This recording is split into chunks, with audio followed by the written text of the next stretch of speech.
Bonjour à tous, alors aujourd'hui nous partons pour un conte avec le livre, le fabuleux livre des chemins.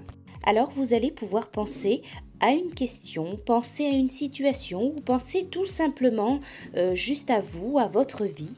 Les contes ont pour berceau la nuit des temps.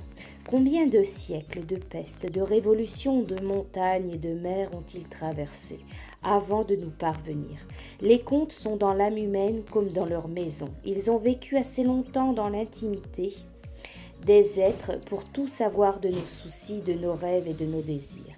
Ils savent ce que vous ignorez. Demandez-leur une réponse aux questions ou à quelque chose qui vous préoccupe et ils vous répondront. Alors à ce livre, le livre des chemins, il a une particularité.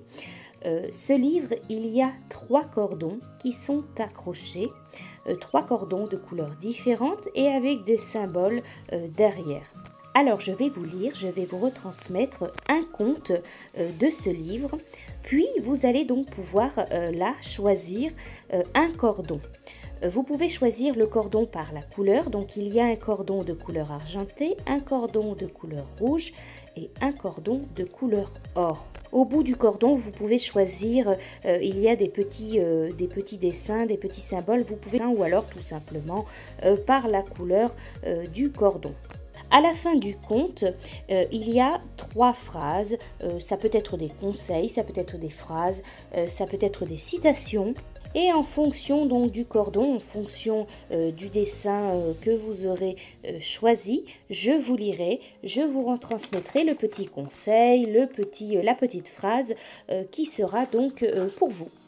Alors n'hésitez pas à prendre le temps donc de choisir le cordon, la couleur que vous souhaitez ou alors le petit dessin, les symboles au bout des cordons qui vous attirent ou qui vous inspirent sur le moment.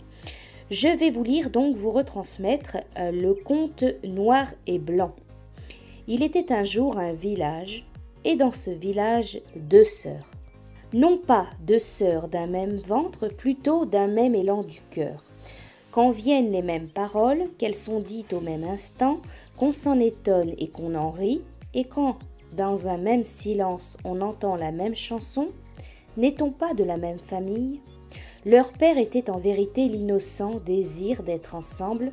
Ces 2-là étaient donc ainsi. Elles avaient chacune leur champ. Seules, un sentier les séparait. Elles pouvaient ainsi se parler de l'un et l'autre en travaillant, faire ensemble les mêmes pauses, partager les mêmes repas.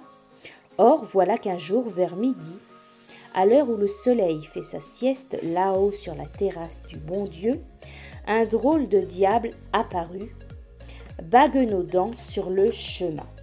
Apparemment, c'était un homme, le pas dansant, léger, content, ordinaire pas tout à fait. Il était vêtu d'un habit noir d'un côté et blanc de l'autre. À droite, souliers pantalon sur une jambe, veste chemise blanche comme un sergent colonial. À gauche, souliers pantalon, l'autre jambe, veste chemise noire comme un missionnaire en deuil. Il salua d'un geste large l'une et l'autre des 2 amies et s'éloigna le nez au vent dès qu'il fut passé. « As-tu vu ?» dit l'une, rieuse, étonnée et bizarre, ce voyageur blanc. Et l'autre « Tu veux dire noir ?»« Mais non, voyons, il était blanc. »« Qu'est-ce qu'il te prend ? Il était noir. Mais enfin, je ne suis pas folle. Tu as quand même la berlue. Allons donc, c'est toi qui dérailles. » Le ton monta jusqu'à l'aigreur. Franchit prestement ce palier, grimpa d'un bond jusqu'à l'insulte. Elles se retournèrent au village sans cesser de se chamailler. Les gens autour d'elles accoururent, leur demandèrent « Et les sœurs, quelle mouche vous a piqué ?» Elles répondirent noir et blanc. Aucune n'en voulut démordre, et le débat se fit méchant, des larmes, des crachats, des gifles, des griffures.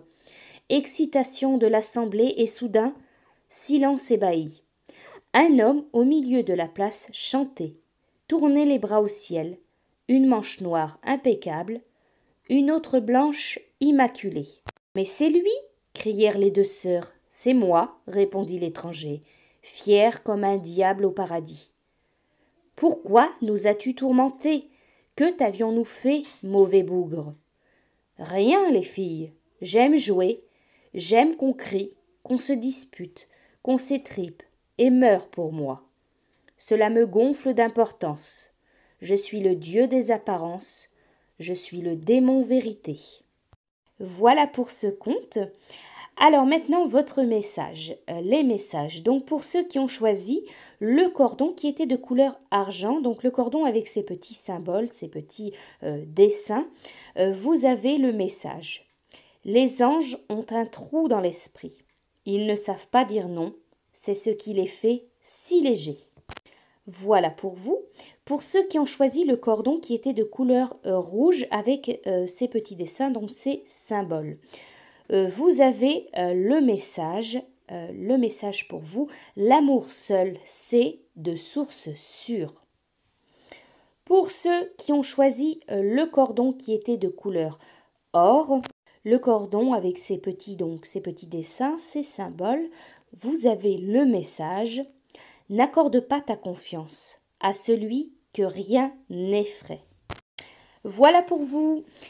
Voilà pour ce livre, pour ce conte avec le livre des chemins. Je vous dis à bientôt pour de nouveaux contes.